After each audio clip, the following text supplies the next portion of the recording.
This past Monday, attorneys Matthew Strugar and Polly Gretsch argued on behalf of the AETA 4 in Federal District Court in San Jose that AETA is unconstitutional on its face. We're very lucky to have Matthew with us this evening. Matthew, we congratulate you for taking on the constitutional argument in court and doing an excellent job. Please come up and say hello to everyone and share some of your thoughts with us.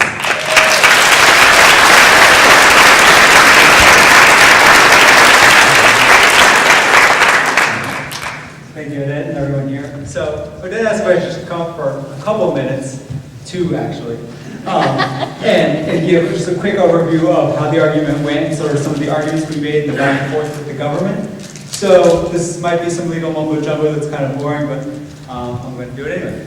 So, our basic arguments were that the Animal Enterprise Terrorism Act was vague and overbroad, like folks have been saying up here tonight, and those are legal terms, but I think most folks can understand what they mean. Our first argument was that the statute is vague, and basically what that means is that by looking at the face of the statute, by reading it, it's impossible to tell what the statute covers. There's a slew of undefined terms. There's definitions against damage and economic damage and interference, and it's unclear as to what any of that means. I mean, every food choice I make every day is designed to interfere with the animal enterprise. So, I mean,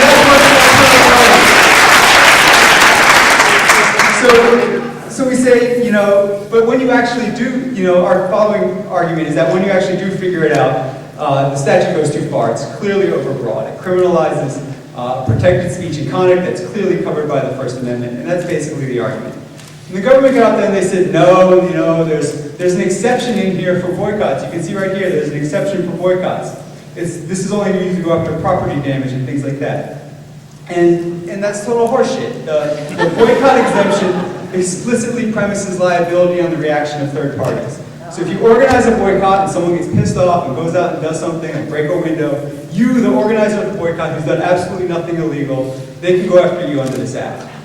And the reason they did that is because of the Shack 7. Because they wanted to be able to get the people who were doing the organizing, the courageous above-ground activists, not the underground activists aren't courageous, but the people who are willing to put their neck out and put their face to it, they wanted to be able to go after those folks.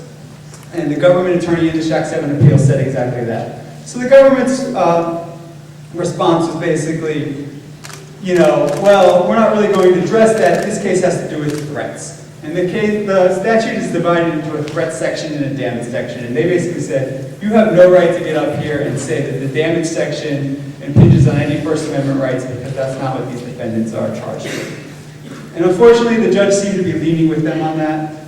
And the case law is bad for us on that point. So the judge did seem like he might be inclined to go with us if he lets us make the argument, but there's lots of requirements in the federal court that close the door to people who are trying to stand up for justice for them to say, no, you're not even allowed to raise this argument in court.